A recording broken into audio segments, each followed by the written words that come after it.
شعیب شاہین صاحب، کیا آپ بھی کی قانونی رائے یہی ہے کہ اس شق کے بعد نواز شریف صاحب کے جو قانونی مشکلات اگر ان کو آنے کے بعد درپیش ہوں گی تو اس میں اضافہ ہوگا؟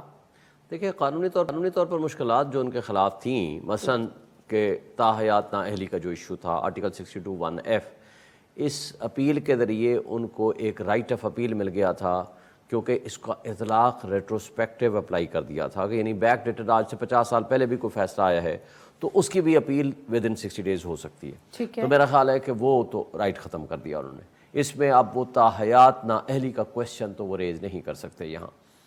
ہاں، البتہ ان کے لیے ایک اور بھی ایک راستے کی رکاوٹ ہے، وہ ہے ان کی کنوکشن ایک کیس میں 7 سال ہے، ایک کیس میں 10 سال ہے، اور وہ کنوکشن جب تک سیٹیسفائیڈ نہیں ہوتی تب تک بھی ان کے راستے میں رکاوٹ، وہ جو 5 سال والی بات کی جا رہی ہے وہ غلط ہے۔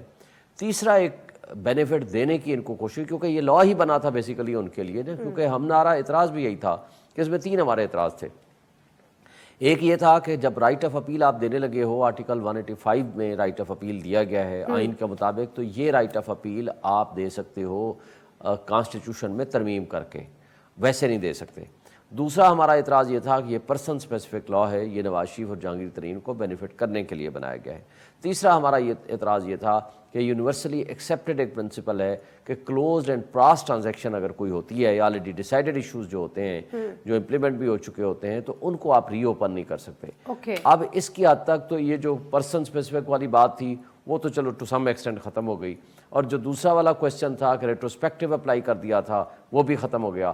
تیسری جو بات تھی کہ رائٹ آف اپیل کانسٹیٹیوشن میں ترمیم کے بغیر نہیں ہو سکتی، میرا خیال ہے کہ وہ لارجر بینچ نے اس کو تسلیم نہیں کیا، مائنورٹی ویو نے تسلیم کیا، کیسز پہ اطلاق نہیں ہوگا۔ تو اس لیے میرا نہیں خیال کہ اب اس میں کسی بھی لحاظ سے بینیفیشل ہو سکتے ہیں، یہ لا بینیفیشل ہو سکتا ہے۔ ہاں، اب یہ جو نیب لا میں ریورس کیا ہے سپریم کورٹ نے، اب یہ فیڈرل گورنمنٹس ابھی جو ہم سن رہے ہیں، حالانکہ ان کا کوئی یہ رائٹ نہیں ہے، ان کو کوئی ہونا بھی نہیں چاہیے کہ آپ کا تو کیا کام ہے، آپ کسی کے پارٹی تو ہے نہیں، تو کام ہوگا نا جس کی پردہ داری ہے، کچھ تو ہے جس کی پردہ داری ہے۔ پردہ داری کوئی نہیں، سامنے نظر آ رہا ہے کہ اس کا مطلب ہے جو سارے جماعتیں کہہ رہی ہیں مسلم لیگ نون کی بی ٹیم ہے، تو اس کا مطلب ہے وہی رول ادا کر رہے ہیں۔ لیکن پھر وہ کیوں جا رہے ہیں نیب کے اس سے؟ یہی میں کہہ رہا ہوں، ان کا کیا کام ہے؟ دیکھیں، ایک لا تھا جو اینٹی کرپشن لا، یہ تو نگران ہے نا، ان کے لیے تو ساری پارٹیاں برابر ہونی چاہیے۔ ایک سیکنڈ، ایک پرسن اسپیسیفک لا بنا ہے، نون لیگ کی بی ٹیم ہے تو ان کو تو خوش ہونا چاہیے کہ یہ جو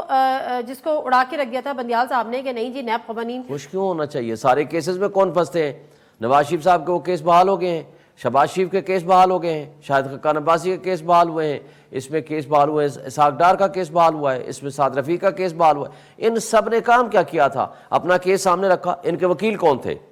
لا منسٹر جو بعد میں بنے، ان کے وکیل تھے اعظم نذیر تارڑ صاحب، وہ لا منسٹر بن گئے، وہ قانون بنانے والے اور پاس کرنے والے وہ جو پاس کرنے والے وہ کہ جن کے مقدمات ہیں۔ ایک مقدمہ سامنے رکھا، قانون کی شکل دیکھی، انہوں نے کہا یہ قانون ہی اڑا دو تاکہ نہ قانون رہے گا نہ اس کا مقدمہ رہے گا، اور گھر بیٹھ جائیں آرام سے، اپنے آپ کو کلین چٹ دے دیں۔